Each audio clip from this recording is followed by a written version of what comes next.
നമസ്കാരം, പുതിയൊരു വീഡിയോയിലേക്ക് എല്ലാവർക്കും സ്വാഗതം. ഞാൻ ഡോക്ടർ ശ്രുതി. നമ്മുടെ നഖത്തിൻ്റെ ആരോഗ്യത്തെയും അതുപോലെ അതിൻ്റെ സൗന്ദര്യത്തെയും ബാധിക്കുന്ന ഒന്നാണ് കുഴിനഖം. പ്രായഭേദമന്യേ എല്ലാവരിലും കുഴിനഖം കണ്ടേക്കാം. മഴക്കാലത്താണ് കുഴിനഖം കൂടുതൽ കാണുന്നതെങ്കിലും നമ്മുടെ സാധാരണയായിട്ട് പാടത്തും പറമ്പത്തും ചെളിയിലൊക്കെ ജോലി ചെയ്യുന്ന ആളുകൾ കെമിക്കൽസ്, ഫെർട്ടിലൈസേഴ്സ്, പലതരം വളങ്ങൾ, പിന്നെ കന്നുകാലികളുമായിട്ടൊക്കെ ഫാമിലൊക്കെ ജോലി ചെയ്യുന്ന ആളുകൾ, ഈർപ്പം കൂടുതൽ നേരം ഈർപ്പമായിട്ട് സമ്പർക്കം പുലർത്തുന്ന ആളുകൾ, ഡിറ്റർജൻസും അതുപോലെ സോപ്പും ഇതൊക്കെ കൂടുതലായിട്ട് ഉപയോഗിക്കുന്ന ആളുകളിലൊക്കെ കുഴിനഖം നമ്മൾ കണ്ടുവരാറുണ്ട്.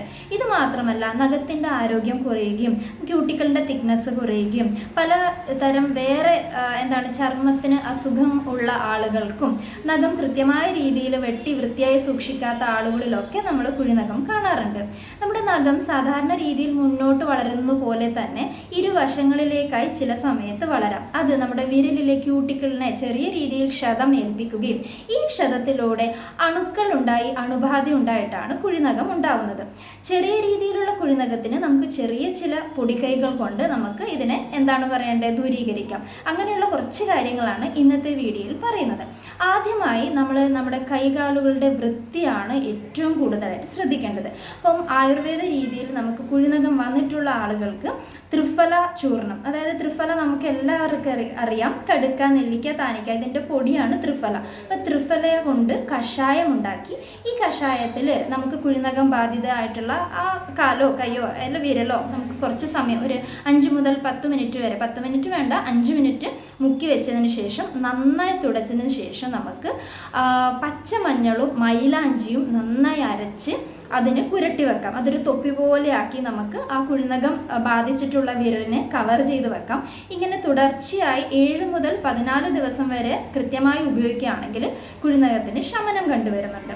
രണ്ടാമത്തെ നമുക്ക് ചെയ്യാൻ പറ്റുന്നത് വെച്ചാൽ കറ്റാർ വാഴ. നമ്മുടെ കറ്റാർ വാഴ വട്ടത്തിൽ മുറിച്ചതിന് ശേഷം അതിൻ്റെ അകത്തെ ജെല്ല് ഒന്ന് ഇളക്കിയതിന് ശേഷം അതിൽ പച്ചമഞ്ഞൾ അരച്ചതോ അല്ലെങ്കിൽ പച്ചമഞ്ഞളുടെ പൊടിയോ കൃത്യമായി അകത്ത് മിക്സ് ചെയ്തതിന് ശേഷം അതൊരു തൊപ്പി പോലെ നമുക്ക് ആ നഖത്തിന് നമുക്കിങ്ങനെ ഇട്ട് കൊടുക്കാം. അത് ഒരു രാത്രി കംപ്ലീറ്റ് ആയിട്ട് വെക്കുക. ഇതുപോലെ തുടർച്ചയായി 7 മുതൽ 14 ദിവസം വരെ ചെയ്യുകയാണെങ്കിൽ കുഴിനഖത്തിന് നമ്മൾ നല്ലൊരു ശമനം കണ്ടുവരുന്നുണ്ട്. അതുപോലെ തന്നെ നമുക്ക് ചെയ്യാൻ പറ്റുന്ന ഒന്നാണ് ചെറുനാരങ്ങ മുറിച്ചതിന് ശേഷം അത് ഇതുപോലെ ഒരു കവർ പോലെ ആക്കിയിട്ട് കുഴിനഖം ബാധിച്ച സ്ഥലത്ത് ഇങ്ങനെ വെക്കുകയാണെങ്കിൽ ഒരു അരമണിക്കൂർ വരെ വെച്ചതിന് ശേഷം നമുക്കത് മാറ്റി വെക്കാം. ഇങ്ങനെ തുടർച്ചയായി 7 ദിവസങ്ങൾ ചെയ്യുകയാണെങ്കിലും നമുക്ക് കുഴിനഖത്തിന് നല്ലൊരു ശമനം കിട്ടാറുണ്ട്.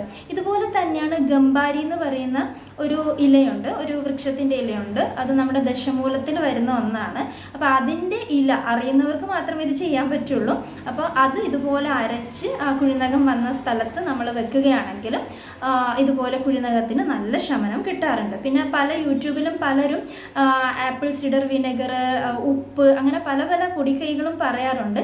പക്ഷെ അതൊക്കെ അത്രയും തീക്ഷ്ണമായ സാധനങ്ങളായതുകൊണ്ട് അത് ഉപയോഗിക്കാതിരിക്കുന്നതാണ് ഏറ്റവും നല്ലത്. കൈകാലുകൾ വൃത്തിയായി ഈർപ്പമൊക്കെ മാറ്റി വെച്ച് നന്നായി ഉണക്കി സൂക്ഷിക്കുക ഈ മഴക്കാലത്ത്.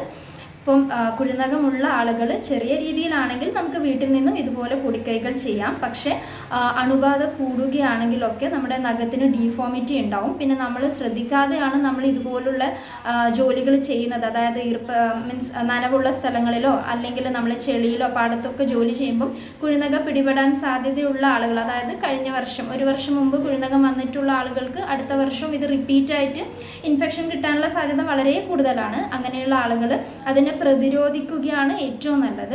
ഇൻഫെക്ഷൻ കൂടുകയാണെങ്കിലോ വേദന അസഹനീയമാവുകയോ പഴുപ്പും ദുർഗന്ധവും ഒക്കെ ഒരുപാടാവുകയാണെങ്കിൽ നിർബന്ധമായിട്ടും നിങ്ങൾ വൈദ്യസഹായം തേടേണ്ടതാണ്. ഇതിനെക്കുറിച്ച് എന്തെങ്കിലുമൊക്കെ സംശയങ്ങൾ ഉണ്ടെങ്കിൽ കമൻറ്റ് ബോക്സിലൂടെ അറിയിക്കുക. അടുത്തൊരു വീഡിയോ ആയിട്ട് വരുന്നത് വരെ എല്ലാവർക്കും നന്ദി, നമസ്കാരം.